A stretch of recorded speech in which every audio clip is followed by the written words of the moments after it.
This is going to be so special, my best friend Amanda said, helping me sort through a decade of photos spread across my dining room table.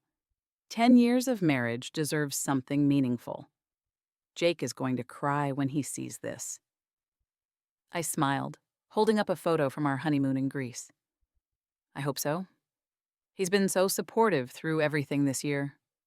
Mom's death, the miscarriage, my job stress. I want him to know how much I appreciate him. Our 10th anniversary was in 2 weeks, December 14th. I'd been planning this video for months. Interviews with Jake's parents about when we first met, messages from our college friends, a compilation of every major moment. Our wedding, buying our first house, vacations, holidays, everything. Did you get footage from everyone you wanted? Amanda asked. Almost. I still need to interview my sister, but she's been so busy. I'll catch her this weekend. My sister, Michelle. The one who'd dropped everything to help me after Mom died 6 months ago. Who'd stayed at our house for 2 weeks, cooking meals and handling phone calls and letting me grieve. You two have gotten so close since your mom passed, Amanda noted. It's nice. Silver lining, I guess? She was right. Michelle and I had always been cordial, but not particularly close. 7-year age gap, different interests, different lives. But grief had brought us together. She'd become one of my closest confidants. She and Jake had gotten close too. He'd tell me how Michelle had called to check on me, how she'd stopped by with food, how grateful he was that I had that support. Family is everything, he'd said multiple times. Last Monday, I was editing the anniversary video on my laptop, going through footage I'd shot over the past few months. I'd been using our nice camera, the Canon we'd bought for a trip to Japan 2 years ago. As I imported files from the camera's memory card, I noticed some video files I didn't recognize. Large files, dated from August, right after Mom's funeral. I almost deleted them without looking. Probably just footage I'd accidentally recorded. But something made me click on one. The video opened. Our bedroom, clear as day, and on our bed, with the blue comforter I'd picked out, the photos of us on the nightstand, my husband Jake was having sex with my sister Michelle. The timestamp showed August 18th, 2 p.m. The day of my mother's funeral. While I'd been at the cemetery, greeting mourners and crying over Mom's casket, they'd been in my bedroom, using my camera to record it. My name is Catherine Wells. And this is my story about how I spent 3 months creating a beautiful anniversary video for my husband, interviews with family, photos from our 10 years together, heartfelt messages from friends, only to discover footage on my camera's memory card of him having sex with my sister in our bedroom while I was at my mother's funeral. Let's continue the story. I sat frozen at my laptop, watching footage I couldn't process, couldn't make sense of. That was Jake, my husband of nearly 10 years, the man I'd married in a ceremony where Michelle had been my maid of honor. And that was Michelle, my sister, who'd hugged me at Mom's funeral while I sobbed, who'd told me, we'll get through this together. They were in my bed, my bedroom, my house. The day I buried my mother. The video was 17 minutes long. I watched 3 minutes before I had to stop. Not because of what they were doing, though that was horrific enough, but because of what they were saying. We shouldn't be doing this today, Michelle said, breathless. Catherine's at the funeral. She'll be there for hours, Jake replied. And then she'll go to your aunt's house for the reception. We have time. What if someone comes back? No one's coming back. Everyone's at the funeral. Stop worrying. They weren't worried about betraying me, just about getting caught. I closed the video, felt bile rising in my throat, checked the memory card, found 3 more videos. Different dates: August 26th, September 3rd, September 15th. All in our bedroom, all recorded on our camera. Why were they recording? Did they want evidence? Were they that arrogant? I clicked on the September 15th video, more recent. Same bedroom, same people. But this time there was talking before anything happened. "Catherine told me she's making an anniversary video," Michelle said, sitting on the edge of the bed. "Interviews with everyone. She wants to interview me this weekend." "What are you going to say?" Jake asked. "I don't know." "How am I supposed to give a heartfelt message about your marriage when I'm sleeping with you?" "You'll figure it out. You're good at lying to her." "That's cruel." "It's true. We've been doing this for 4 months." She has no idea. 4 months. Not just the funeral. This had been going on since before Mom died. "Do you ever feel guilty?" Michelle asked. Jake was quiet for a moment. "Sometimes. But then I remember how she's been lately. Depressed about the miscarriage. Stressed about work. She's not the person I married. People go through hard times." "I know. But I need someone who's present. Who's fun. Who isn't crying all the time." "She's grieving her mother." "I know. And I'm trying to be supportive. But I need this too. I need you." Michelle kissed him. The video continued. I closed my laptop, walked to the bathroom, threw up. Then I sat on the bathroom floor for 20 minutes, trying to breathe, trying to think. My husband had been cheating on me with my sister for at least 4 months, starting right around when I'd miscarried, continuing through my mother's death and funeral, ongoing while I grieved and struggled and leaned on both of them for support. And they'd been recording their encounters on our anniversary camera. The camera I was using to make a love letter to my marriage. I started laughing. Couldn't help it. The absurdity was too much. Finally, I stood up, washed my face, looked at myself in the mirror. I looked tired, older than my 34 years, still wearing the weight of grief and loss. But I wasn't broken. Not yet. I walked back to my laptop, opened it, looked at the video files again. 4 videos, 4 pieces of evidence. I could confront them now, scream and cry and blow everything up. Or I could think strategically, use what I knew to my advantage. The anniversary was in 2 weeks. I'd already planned a party, dinner at our favorite restaurant with close friends and family. Michelle would be there, Jake's parents, our friends, everyone who'd contributed to the anniversary video.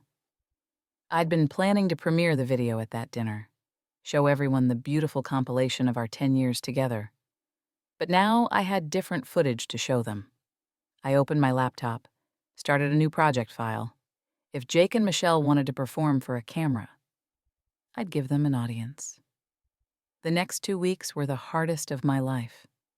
Pretending everything was normal, smiling at Jake, talking to Michelle on the phone, acting like I didn't know they were destroying me. "Are you okay?"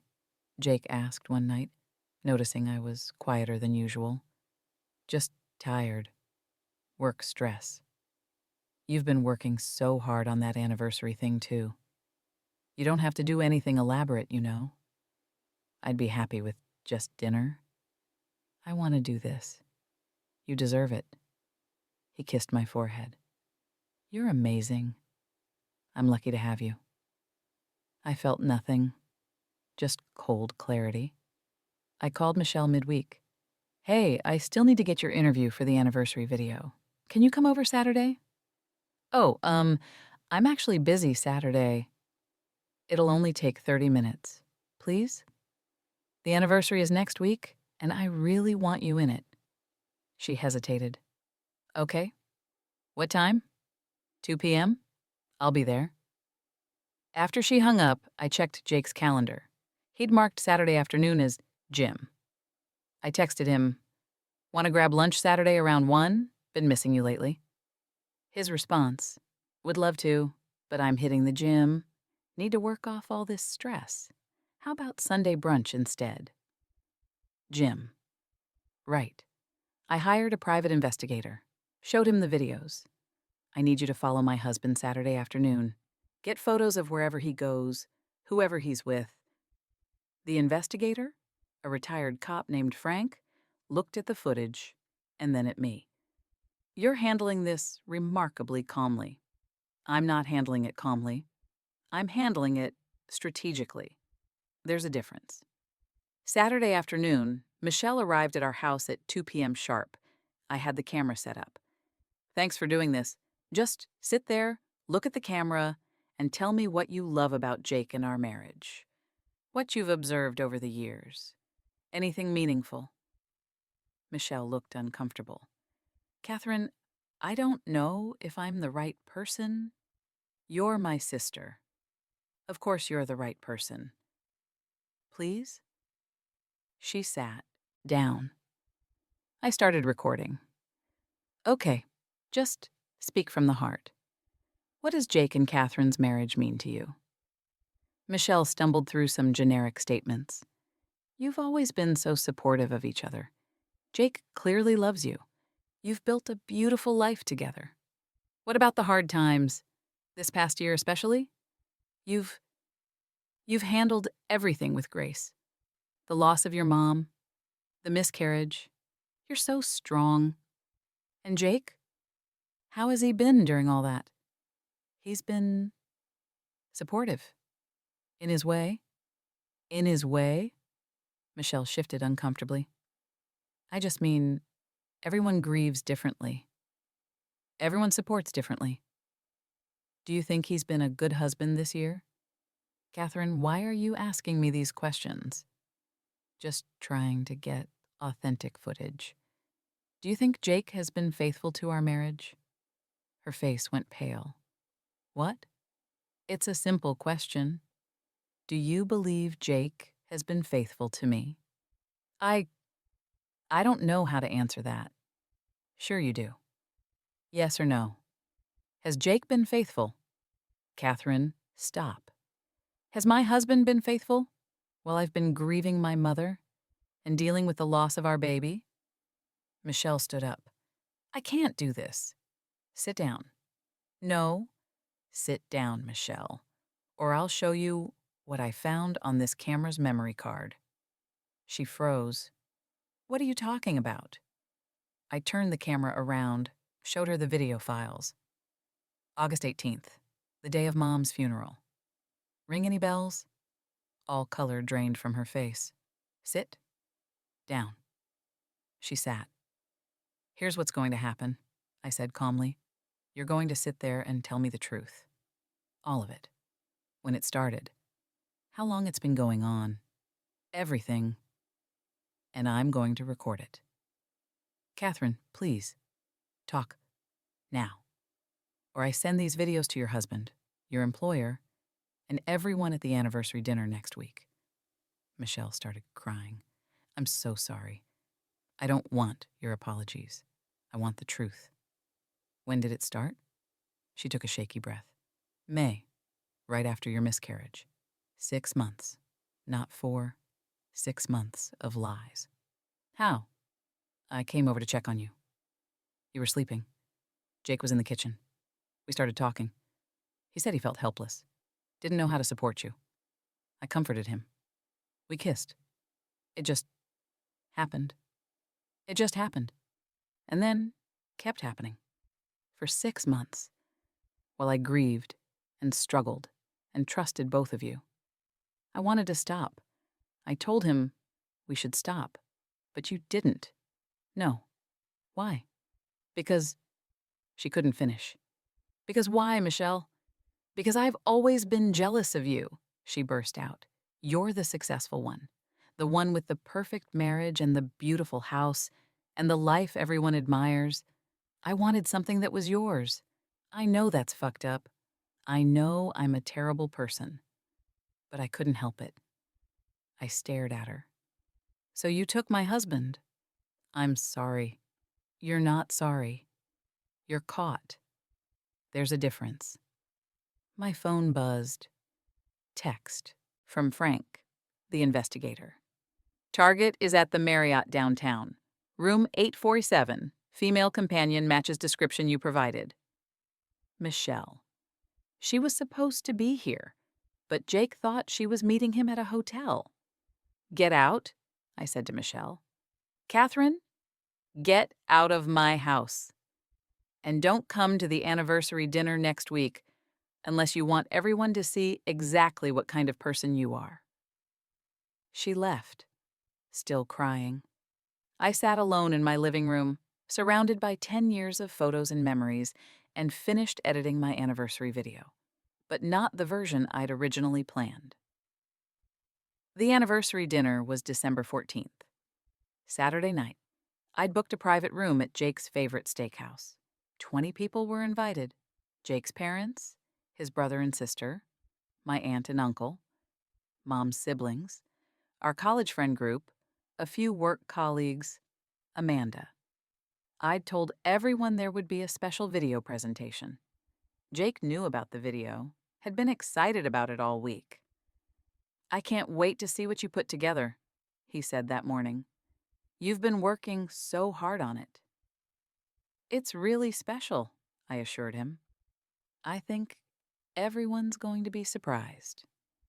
Michelle had called 3 times during the week. I didn't answer. She'd texted, "Please don't do this. I'm begging you." I didn't respond. At 6 p.m., we arrived at the restaurant. Everyone was already there, drinks in hand, celebrating. 10 years, Jake's father toasted. To many more. Everyone raised their glasses. I smiled and drank and felt nothing. Dinner was served, steaks and wine and laughter. Jake held my hand under the table, kissed me in front of everyone. I love you so much, he said. Best 10 years of my life. Mine too, I lied. At 8 p.m., after dessert, I stood up and clinked my glass. Thank you all for coming tonight. 10 years is a milestone, and I wanted to celebrate with the people who've been part of our journey. Applause. I've been working on a video compilation of our marriage. Footage, photos, interviews. I wanted to show everyone what Jake and I have built together. Jake smiled up at me, eyes shining. But as I was editing, I continued, I found some additional footage on our camera, footage I hadn't expected. And I realized that what I'd planned to show you wasn't the complete picture. Jake's smile faltered slightly. So instead of showing you the highlights I'd carefully curated, I'm going to show you the reality, the whole truth about our marriage. Catherine, Jake started. Sit down, Jake. I pulled out my laptop, connected it to the projector I'd rented. The screen lit up. This is the real 10-year anniversary video. I pressed play. The video started normally. Beautiful photos from our wedding, footage of vacations, smiling faces. Then the timeline hit August. The screen showed a title card. August 18th, 2023, Catherine's mother's funeral. Then it cut to footage from our bedroom. Jake and Michelle, unmistakable. The audio was clear. She'll be at the funeral for hours. Gasps erupted around the table. Jake's mother made a choking sound. What the fuck? Jake stood up, reaching for the laptop. I stepped between him and the computer. Sit down.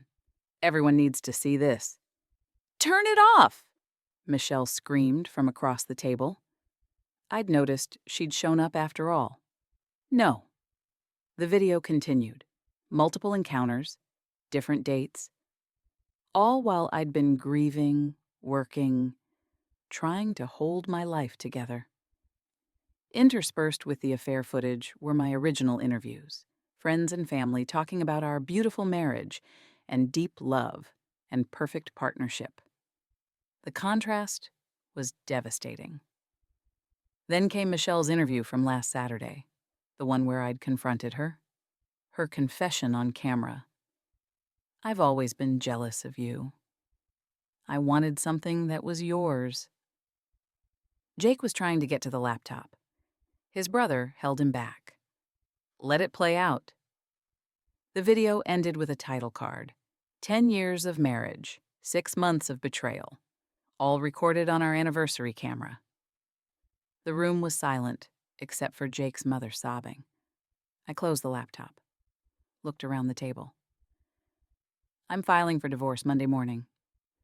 Everything you just saw will be included in the filing as evidence of adultery. Jake, you can sleep at a hotel tonight. Or with Michelle. I don't care anymore. I turned to Michelle. You wanted something that was mine? You can have him. Congratulations. Jake found his voice. Catherine, please. We need to talk about this privately. Why? So you can lie to me more? Tell me how it didn't mean anything? How you were confused? Save it. You can't just humiliate us like this. I didn't humiliate you. You humiliated yourselves. I just made sure everyone knew about it. Jake's father stood up.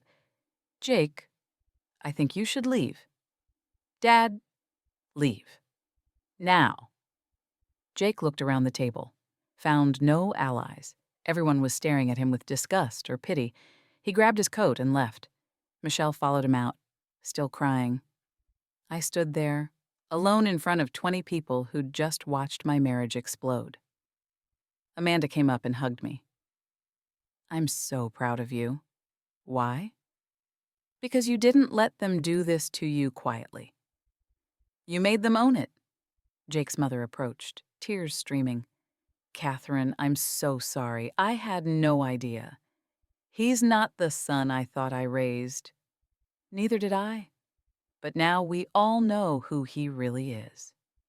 The aftermath was brutal but satisfying.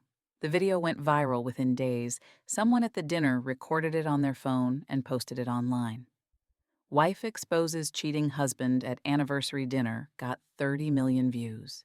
Jake and Michelle became internet infamous, lost their jobs, were publicly shamed across every platform. Jake tried to claim I'd violated his privacy by sharing intimate footage without consent. My lawyer shut that down immediately. Your client recorded sexual encounters in the marital home using marital property. My client has every right to use that footage as evidence in divorce proceedings. The divorce took 6 months. Final judgment. Marriage dissolved based on adultery. I got the house, valued at $520,000. I got 75% of marital assets. Jake had to pay my legal fees, $41,000. Jake had to reimburse me for the anniversary party, $8,500. Total, I walked away with approximately $450,000 more than a standard 50-50 split. Michelle's husband divorced her. She moved out of state to escape the notoriety. Jake tried to apologize multiple times. Long emails about how he'd made terrible mistakes, how he'd been weak, how he'd thrown away the best thing in his life. I never responded. Blocked him everywhere. Because here's the thing. He didn't love me. He loved having me. Loved the stability, the image, the life we'd built. But when I needed him most, when I was grieving my mother and recovering from losing our baby, he chose my sister over me. That's not love. That's convenience. It's been 18 months since the anniversary dinner. I'm 36 now. Living in the house Jake and I bought together, but I've redecorated completely. New furniture. Different paint colors. No traces of him left. I'm in therapy. Real therapy with a professional who doesn't sleep with clients, working through the trauma of betrayal, the complicated grief of losing multiple relationships at once. You survived something that would break most people, my therapist says. I don't feel like I survived. I feel like I'm just existing. Existing is surviving. And existing after that level of betrayal is actually remarkable. I started dating again recently. very carefully, with extensive background checks and a refusal to ignore red flags. Met someone 2 months ago. His name is Thomas. He's a teacher, divorced, 2 kids, honest about his past and his baggage. When I told him my story, showed him the viral video that's still floating around the internet, he didn't run. "That took courage," he said. "What you did at that dinner." Most people would have confronted them privately and let them off easy. Most people think I went too far. That public humiliation was cruel. Public accountability isn't cruelty. They did something shameful. You made sure it wasn't hidden. There's a difference. I'm not sure if things will work out with Thomas. It's early, and I'm more cautious now, more skeptical, less willing to trust. But I'm trying, taking it day by day, learning to believe in people again without being naive. Last week, I ran into Jake at a coffee shop. First time I'd seen him in person since the divorce. He looked terrible. Older. Tired. Defeated. "Catherine," he said quietly, "can we talk?" "No. Please. I just need you to know how sorry I am. I don't care. I destroyed the best thing in my life. I know that now. I was an idiot. You weren't an idiot. You were cruel. There's a difference. Idiots make mistakes. You made choices. Every day for 6 months. I know. And I'll regret it for the rest of my life." "Good," I said. "You should." I walked out. Left him standing there. Felt nothing. Not anger. Not satisfaction. Just done. Because that's what healing looks like sometimes. Not forgiveness. Not closure. Just indifference. They broke me. But I didn't stay broken. I fought back. Made sure everyone knew the truth. Took back my life and my power. And now I'm building something new. Something they can't touch. Something that's entirely mine. If this story resonated with you, drop a comment about where you're watching from. And if you've ever been betrayed by the people you trusted most, you're not alone. Subscribe for more stories, because sometimes the people who promise to love you are the ones destroying you. And sometimes the bravest thing you can do is make sure everyone knows the truth.